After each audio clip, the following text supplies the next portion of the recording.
Hi, welcome to Internet Movie Show.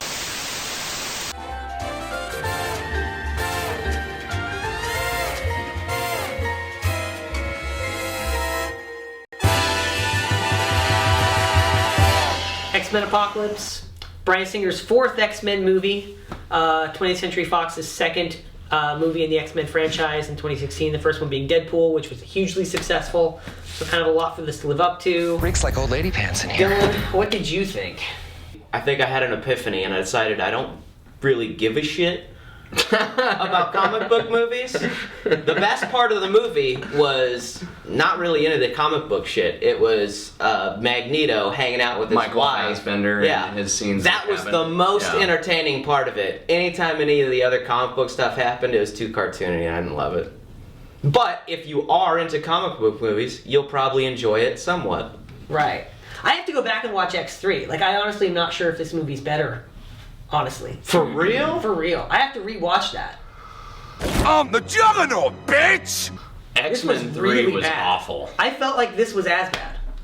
Absolutely. Wow, I wouldn't go that There's some comparisons, things that they did in this one that I feel like are kind of like X-Men 3, like the destruction of the entire world. It was like one of the things that was like obnoxious. I think this movie deliberately did a lot of things where they tried to point to older entries. Yeah. A couple of things that this movie did. Going back to the war. They had a cage fight. They introduced two characters in a cage fight, which is how they introduced Wolverine in the first one. They did a Wolverine versus a bunch of soldiers, just him on his own against a bunch of soldiers thing, which is what they did next to.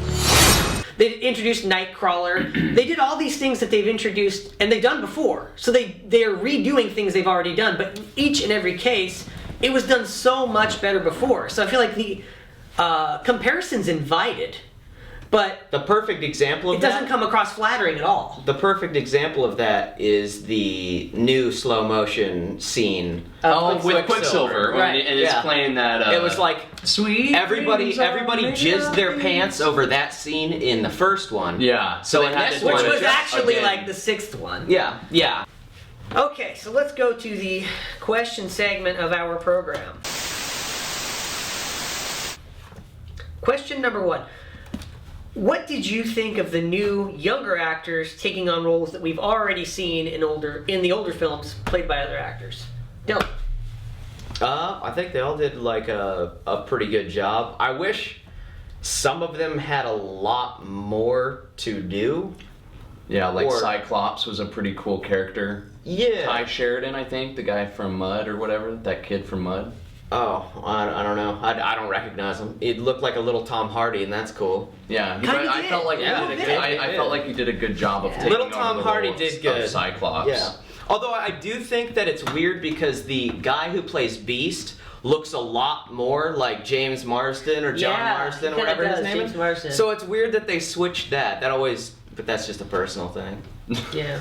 But yeah, everybody did. What about Everybody did Sansa pretty Stark good. as Dr. Jean Grey? Yeah. She did. I mean, she's a good actress. Corey.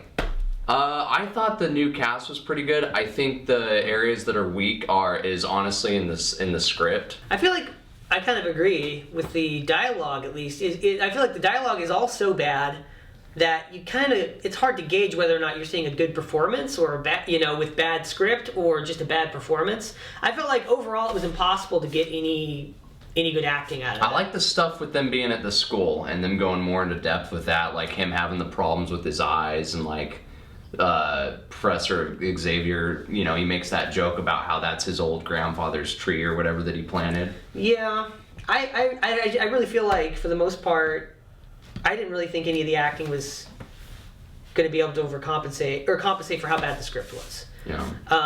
So you kind of have to look at the casting. I think the casting was probably mostly fine.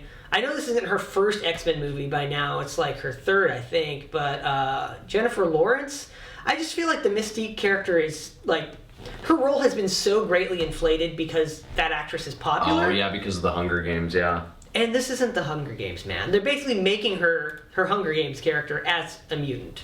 They really, really are. If you set that aside, though, how do you feel like she did? Because I think she plays a good Go lead. watch the first X-Men movie, though, now, and look at Mystique, this character that's sort of just treated like a mute assassin who gets her ass kicked and think about her being this magical, like, Hunger Games character. Like, this shit don't jive. Question number 2. Apocalypse. How do you feel about Apocalypse as a villain? Uncle Dylan.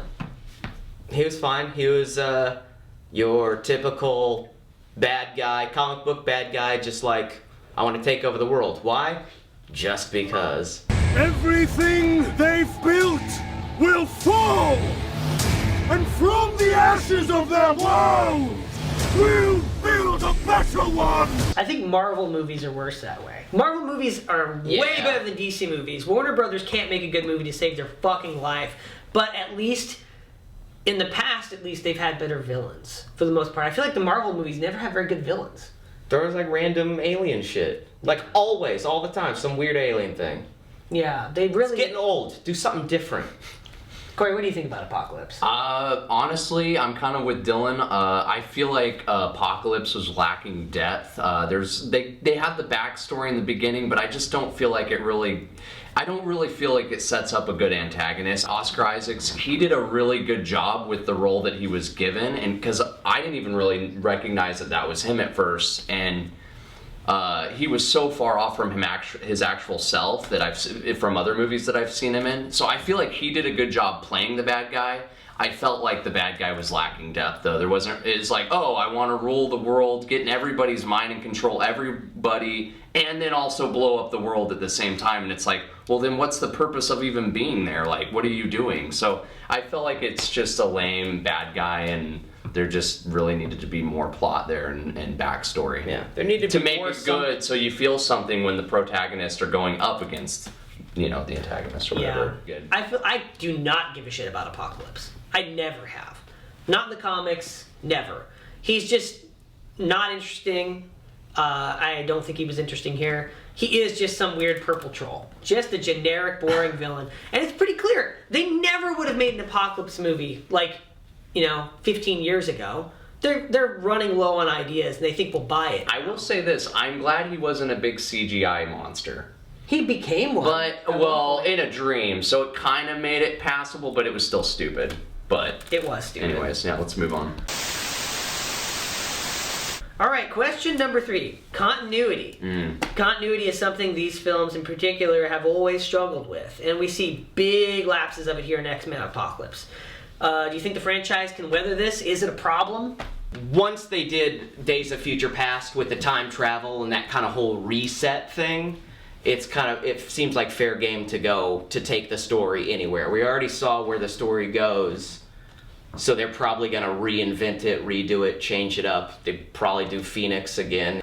At this point, I've kind of just accepted what X-Men has become, which is just a popcorn action flick with semi-decent acting. Yeah. So as far as continuity goes and can the franchise, I mean, yes, they're going to be able to keep producing movies. Are people going to care about it? Are people going to really care about the consistencies? I think it's already proven that people don't really care because people forget 2 years ago what happened in First Class. I feel like the continuity, I think part of it is Bryan Singer trying to say, he's trying to act like the movies he didn't have a hand in never happened out of spite.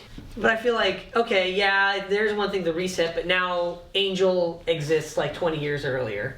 Like, Angel was a child in X-Men 3, which takes place like, 20 to 30 It's years just one of those things where you let it go. You just kind of, you go to the movie and you're like... It's a little bit annoying. It's already so far past, like, salvageable. If the movies were willing to hold it together and still be good movies, I could let it go a little bit more. But I feel like they're already failing in the most basic way to such a terrible degree that I'm less inclined to give it a pass on anything. All right, question number 4. This film had quite the sick burn in it. Characters go to see Return of the Jedi. They're walking out of the theater, and they make fun of Return of the Jedi, and by proxy, X-Men 3.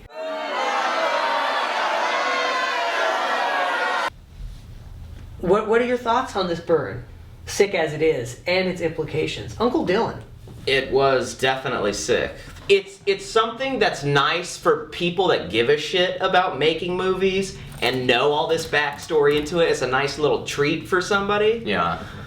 Fan service, basically. Kinda, yeah, like a little wink, like, yeah, remember that third one that was god fucking awful? Yeah.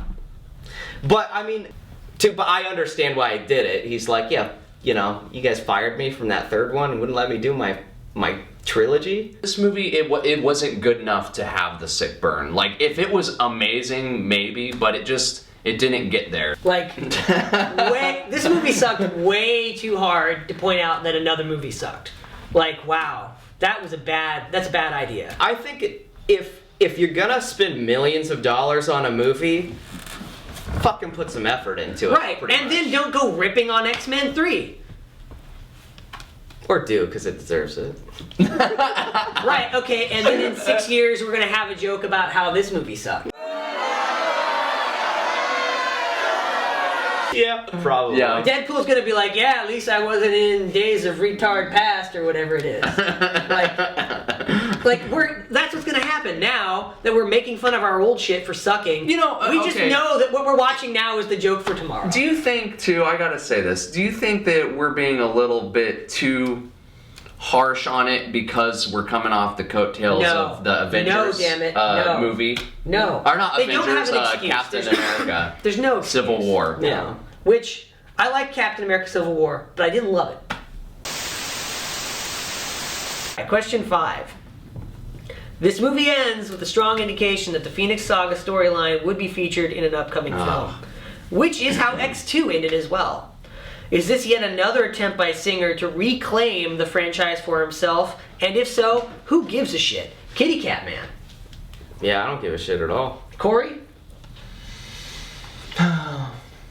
Yeah, I don't know. Yeah, who cares, man? A resounding who gives a shit. Right. So, Dylan, we're going to rate the movie now. Corey and I use a numerical scale, but because Dylan can't really count, he kind of rates his movies based on beards. Dylan, what would you give this movie on your beard scale? So, X-Men Apocalypse, it would probably have to be a bearded lady, because beards are sweet and the ladies are sweet, but why the fuck have them both together? Excellent. Corey, what are you going to give the film?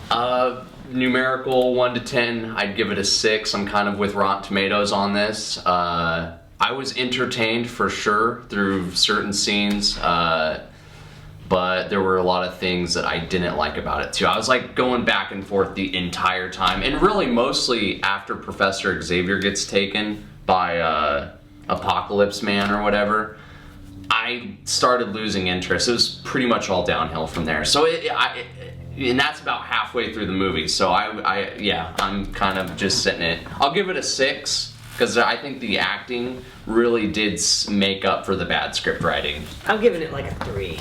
Honestly. Like, this isn't Uwe Boll, you know, it was an actual movie. But this is easily Bryan Singer's worst X-Men movie. The Alone in the Darkness guy, right? Yeah. That guy, yeah, that sucked. Germany's worst living filmmaker. This is absolutely one of the worst X-Men movies I've ever seen. I think most of them were better. The only ones that were definitely worse are X-Men Origins Wolverine and, I mean, maybe X3, but that's up for debate. That one was awful. The standalone, the X-Men first Origins X-Men, Wolverine, that was bad. That one is the worst one ever. Yeah. For sure. But, like, this was really, really terrible, I felt. Like, really terrible. A story you can't give a shit about. A villain that you don't even understand. Substance. What does he even mean? What does he even, like, what are his powers? Just whatever works right now in the movie? Except for whatever doesn't work in the movie right now, because that way he has motivation. Kind of. Garbage. It's just a bunch of CG. I thought the acting wasn't even great. I think for me, landed on a 3 with this. Oh. All right. So I think that's our review. All right. Thanks for watching our show, guys. And remember, if you liked our show, please share it with your friends. And I guess like, share, and subscribe. All the internets. Yeah, all that kind of good stuff. Twitter us and Instagram. Yeah, whatever you can think of, just put us out there. Do all of that. Everything.